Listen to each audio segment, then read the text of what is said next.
Hi, this is Heather Jerome from the sonatasandpartitas.com, and this video is about the prelude to the second cello suite in D minor. In our arrangement for guitar, we have it in A minor. Now, specifically, what I'd like to do is just go one page at a time to try to keep these videos a little bit shorter.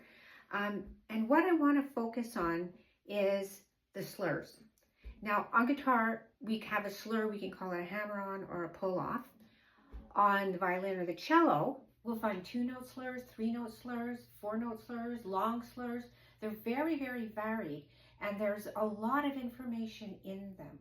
And the slur either happens on a down bow or on an up bow. And because in the Baroque time, the bows were weighted differently, and the frog, so the end closer to your hand, was heavier, and the tip was a lot lighter, the sound changed, first of all, throughout the stroke, but also a down bow was stronger in sound, and a light bow was light, an up bow was lighter in sound. The other thing is that if you had a really long slur, then the bow has to travel more slowly, and that makes the notes quieter and lighter. So there's all this little micro information when you start looking at these slurs that Frank and I included in our arrangements. Now, when we first started, we did have a lot of discussions like, should we put violin bowing? Should we include cello bowings? Because we don't play the violin or the cello. But the fact is that there's so much information in those slurs that is really new for guitarists. It's a new way of thinking, or it's a more expanded way of thinking. So I'd like to just have a look at this first page in that regard. So we start off.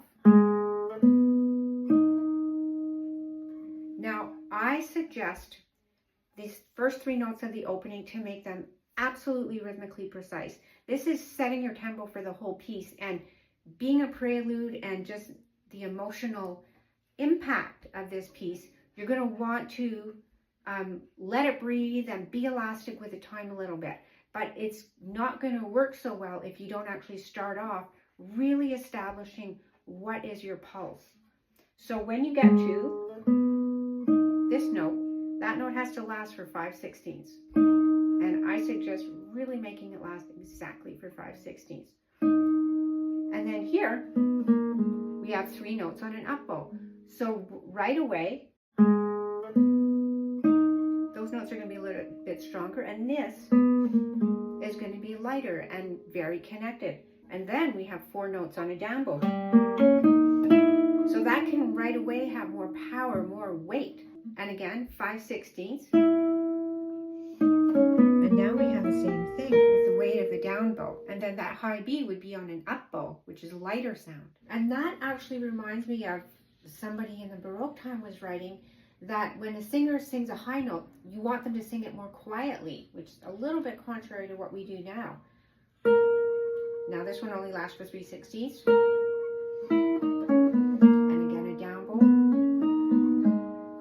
These are all on up bows. So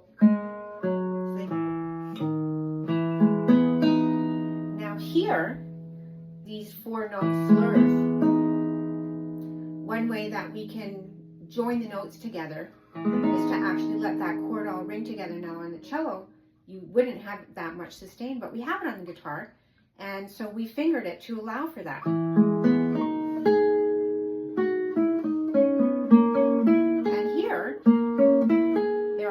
Slurs. Well, when there are no slurs, that's pretty much just as much information as when there are slurs. In the Baroque, they call that, well, they still do, they call it détaché bowing. That word comes from that time period when there's no slurs. The bowing is slightly detached. So we can do that on the guitar. And now there are no more slurs here. Something's happening. Just get a little bit more energy. And here there's a slur. So again, on the guitar, we can mimic the slur with a string crossing. Like, we don't always have to do a violin slur with a technical guitar slur. There's a lot of ways that we can find on the guitar to do these little articulations. And this fingering with the overlap is one of those solutions.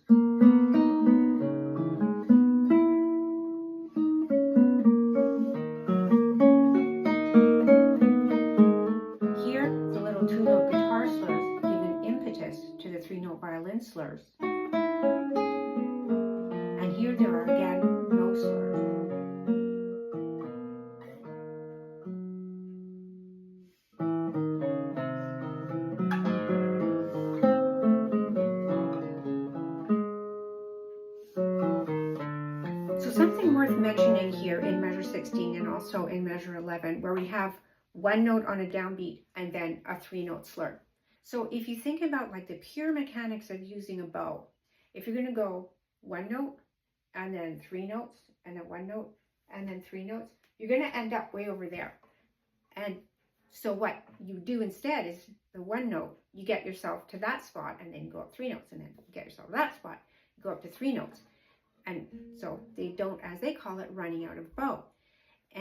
But what happens musically with that is you get like this nice little bump, da, da, da, bump, da, da, da. And again, like in our editions, we try to make fingerings that allow for that. So my hope with this video is maybe to give guitarists a little more to go on when they're working out their interpretations of the solo string music, if they have our editions and they're looking at the slurs, how do you interpret them being a guitarist and not a violinist? You know, in our studies, we often, we think about fingerings and we think about phrasing. And you could say that phrasing is sort of like a sentence. It's a long range thing. It's a big idea like this. But there's also articulation. And I mean, theoretically, that's like how much space you're going to put in between the notes. But it's also, you could think of it as speech. Like, how do you make the music sound like it's saying something? How does it kind of replicate speech? And there's also the term gesture. Violin and cello is very gestural. And for example, if you think of like a down bow, like your arms going like this, you're opening yourself up. And on an up bow, you're coming a little bit more inward. And that has that effect. Like a down bow is a strong opening sound, and an up bow can be a little bit more thought of as, I don't know, slightly introspective. I mean, you don't like micromanage the whole way along like that, but there's all this concept that we as guitarists could really bring into our playing, and looking at these slurs and seeing how closely related to the actual musical structure that they are. There's just so much in them. So there will be 2 more videos dealing with this one piece, and hopefully we can delve into it a little bit more. I hope you found this one helpful. If you'd like to get copies of the score, they're available at our publisher, Les Productions does, and they are also available at our website, sonatasandpartitas.com.